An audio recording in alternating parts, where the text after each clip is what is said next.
Good morning students.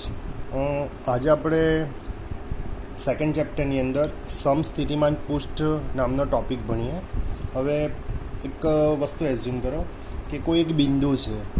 એ બિંદુ પાસે આપણે કોઈ એક વિદ્યુતભાર બજારમાંથી કોઈ એક વિદ્યુતભાર ઉચકી લાવીએ, તે બિંદુની પાસે મૂકીએ. બરાબર, જે વિદ્યુતભાર આપણે લાવેલા છે તે પ્લસ છે. ઓકે, પ્લસ વિદ્યુતભાર છે. હવે પ્લસ વિદ્યુતભાર હોય તો એનું કામ શું છે? વિદ્યુત ક્ષેત્ર રેખાઓ ફેલાવવાનું. જો તમે આગળ ભણી જ ગયેલા છે, ના યાદ હોય તો ફરીથી યાદ કરી લઈએ. પ્લસ વિદ્યુતભારનું કામ શું છે? વિદ્યુત ક્ષેત્ર રેખાઓને ફેલાવવાનું. અને માઇનસ વિદ્યુતભાર હોય તો એનું કામ શું છે? એ વિદ્યુત ક્ષેત્ર રેખાઓને પકડી રાખવાનું અથવા એબ્ઝોર્બ્સ કરવાનું. તો પ્લસ એટલે કે પોઝિટિવ, એટલે કે આપણા જેવું, આપણે કેમ સારી વસ્તુ ફેલાવીએ છીએ એવી રીતના પ્લસ વિદ્યુતભાર શું કરે છે? ક્ષેત્ર રેખાઓને ફેલાવે છે. અને માઇનસ એને નેગેટિવ એટલે કે એને એબ્ઝોર્બ્સ કરે છે. ઓકે, તો તમને કદાચ એવો વિચાર આવતો હશે કે વિદ્યુત સ્થિતિમાન દરેક જગ્યાએ, ક્ષેત્ર રેખાઓ દરેક જગ્યાએ કેવી હોય? તો તમે આગળ એક સૂત્ર ભણી ગયેલા છો કે ક્યુ બાય આર. તો બધી જગ્યાએ તમને ખબર છે કે વિદ્યુત ક્ષેત્ર રેખાઓ અલગ અલગ હોય, કારણ કે એ આર પર ડિપેન્ડન્ટ છે. હવે માની લો આપણે કોઈ એક, જેમ આપણે ધારેલું છે તેમ એક આપણે બિંદુ લઈએ, તેમાં પ્લસ વિદ્યુતભાર છે, પ્લસ ક્યુ. તો એ ક્ષેત્ર રેખાઓ ફેલાવે છે. બરાબર છે.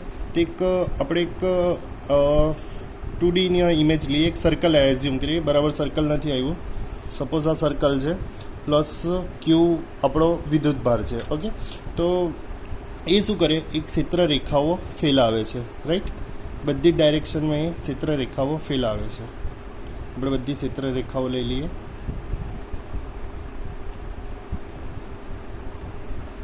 આવી રીતના એ ક્ષેત્ર રેખાઓ ફેલાવે છે. તો હવે આપણે એનું આ ડિસ્ટન્સ પર જોઈએ કે આ ડિસ્ટન્સ કેટલું હશે. તમને ખબર છે કે આ વર્તુળ છે કે ગોળો છે. તો ગોળોમાં આ તમારી ત્રિજ્યા થઈ જાય. ત્રિજ્યા હોય તો એ બધી જગ્યાએ અંતર કેવું હોય? સરખું જ રહેવાનું છે. બધી જગ્યાએ અંતર સરખું હોય તો તમને ખબર છે વિદ્યુત સ્થિતિમાનનું સૂત્ર શું આવે? V = KQ બાય R આવે. ઓકે, હવે કે એટલે શું છે એ તમને ખબર છે. કે એટલે અચળાંક કહેવાય. ક્યુ એટલે પ્લસ ક્યુ બધી જગ્યાએ સરખો છે. અને આર તો આ ગોળો છે, તો ત્રિજ્યા બધાની સરખી હોવાની, તો આ પણ સરખી હોવાની. એનો મતલબ શું થાય કે આ દરેક બિંદુએ તેનું વિદ્યુત સ્થિતિમાન કેવું થશે? સરખું થશે, કારણ કે આ ગોળો છે અને આ ત્રિજ્યા તમારી બધી જગ્યાએ સરખી રહેવાની. કે તમારું કોન્સ્ટન્ટ છે, કેની વેલ્યુ એની એ જ રહેવાની છે. વિદ્યુતભારને આપણે ચેન્જ નથી કર્યો. પ્લસ ક્યુ છે તો એ પ્લસ ક્યુનો એઝ ઇટ ઇઝ રહેવાનો છે, એ પણ ચેન્જ નથી થવાનો, એટલે એ પણ સેમ રહેશે. ઓકે, એટલે આ જે સર્કલ છે એના માટે બધી જગ્યાએ આ બધા પોઈન્ટ પર વિદ્યુત સ્થિતિમાન સરખું હશે. હવે તમને કદાચ એવો વિચાર આવે કે આ સર ગોળ છે એટલે જ વિદ્યુત સ્થિતિમાન સરખું છે, એવું છે? ના.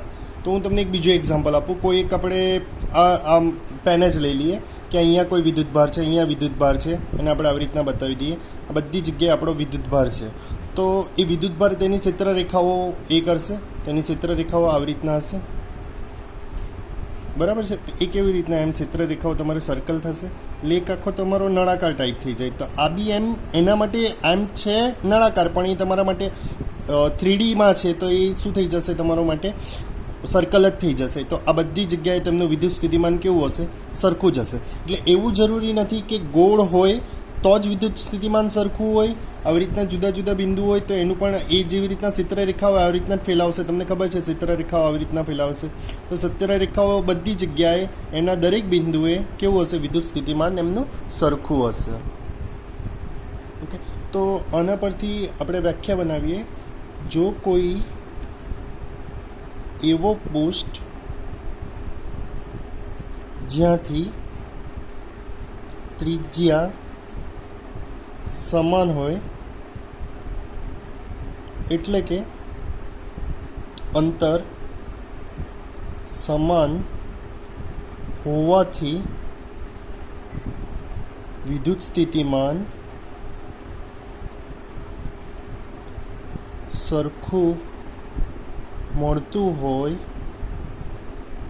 તેવા પૃષ્ઠને સમસ્થિતિમાન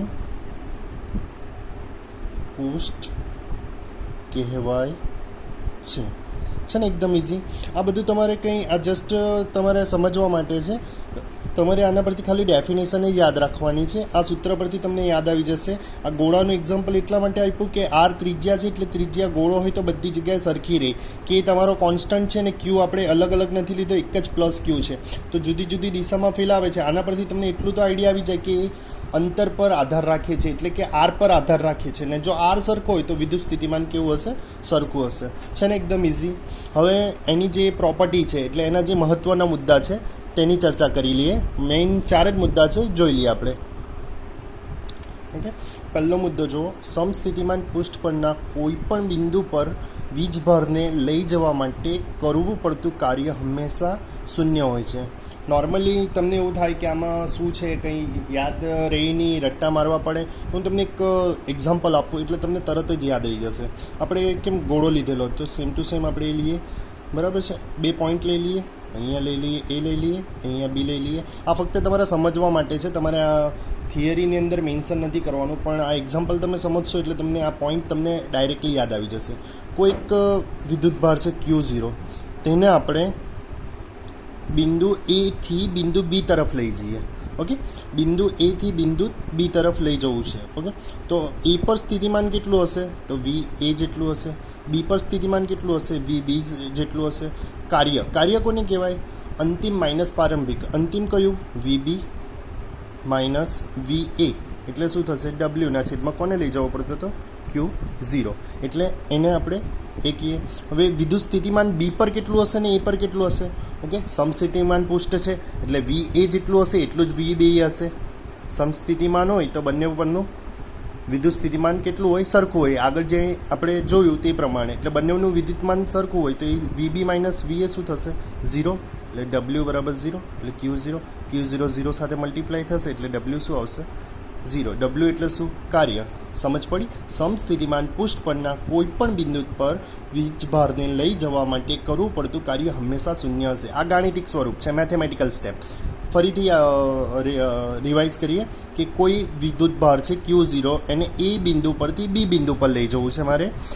ઓકે, એ બિંદુ પરથી B બિંદુ પર લઈ જવું હોય તો એનું કાર્ય શૂન્ય થાય. એ કેવી રીતના? એ કાર્ય કેટલું કહેવાય? VB minus VA. તો બંને ઉપરનું સ્થિતિમાન સરખું જ હશે.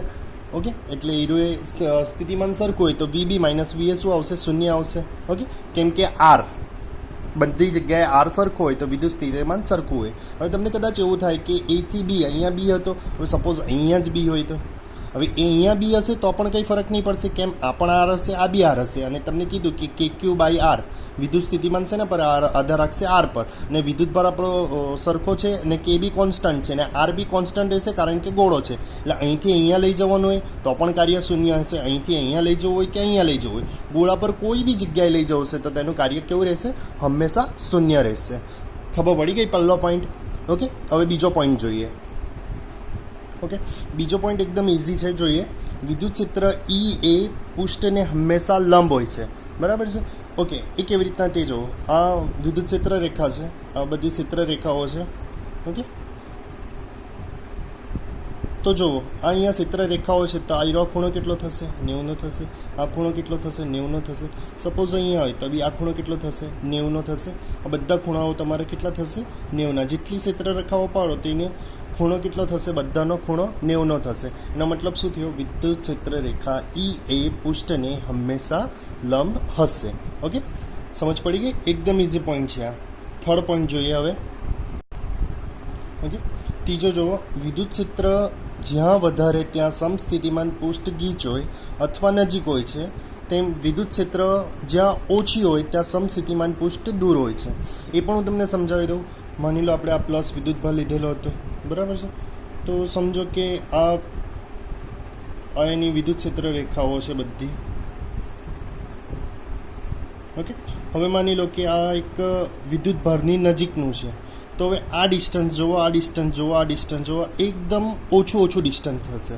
કેમ? આ વિદ્યુતભારની નજીક છે, જે અંતર બી ઓછું છે, વિદ્યુતભારની નજીક છે, એટલે ક્ષેત્ર રેખાઓ વચ્ચેનું અંતર ઓછું, એટલે સમવિદ્યુત સ્થિતિમાન વધારે, પૃષ્ઠ એકદમ ગીચ રહેશે.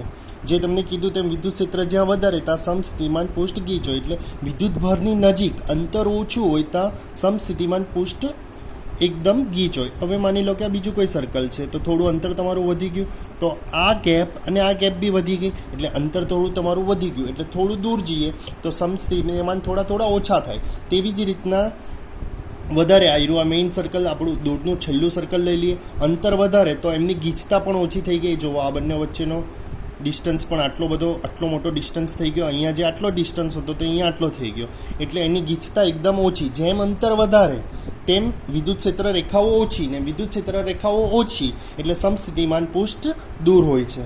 સમજ પડી ગઈ આ મુદ્દો? હવે જોઈએ લાસ્ટ એન્ડ ફાઇનલ મુદ્દો, છેલ્લો પોઈન્ટ જોઈએ. સમસ્થિતિમાન પૃષ્ઠ એકબીજાને ક્યારે પણ છેદતા નથી. ઓકે, હવે આ તમને સમજાવું મુદ્દો. એક સાયન્ટિસ્ટ હતો, ચલો હું તમને થોડી વાત કરું એટલે તમને આ થિયરી પેલું એવું ના લાગે કે ખાલી રટ્ટા મારવાની છે, એટલે તમને સમજ બી પડે અને હસતા હસતા તમારી થિયરી બી અને પોઈન્ટ પણ તમને યાદ રહી જાય. 4 જ પોઈન્ટ છે, તો ચોથો પોઈન્ટ એટલે તમને એવું ના થાય કે રટ્ટા મારવા પડશે, તો હું તમને લોજિકલી સમજાવું.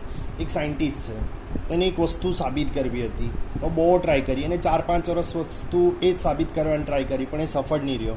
પછી એનું ઊંધું વિચાર્યું, ચલો આ સાબિત નથી થતું તો એનું રિવર્સ સાબિત કરી દઈએ, એટલે આ ઓટોમેટિક સાબિત થઈ જશે. એટલે કહેવાનો મતલબ કે આમાં આપણે એ જ વસ્તુ કરીએ, સમસ્થિતિમાન પૃષ્ઠ એકબીજાને ક્યારેય છેદતા નથી એવું સાબિત કરવું છે, તો આપણે એવું ધારી લઈએ કે સમસ્થિતિમાન પૃષ્ઠ એકબીજાને છેદે છે. ચલો આપણે ડ્રોઈંગ સાથે કરીએ. ડ્રોઈંગ તમને ખબર જ છે મારું બહુ વીક છે, છતાં જુઓ, એક આ પૃષ્ઠ છે, આ બીજું કોઈ પૃષ્ઠ છે, બંનેઓને આપણે એકબીજાને છેદાવ્યા છે.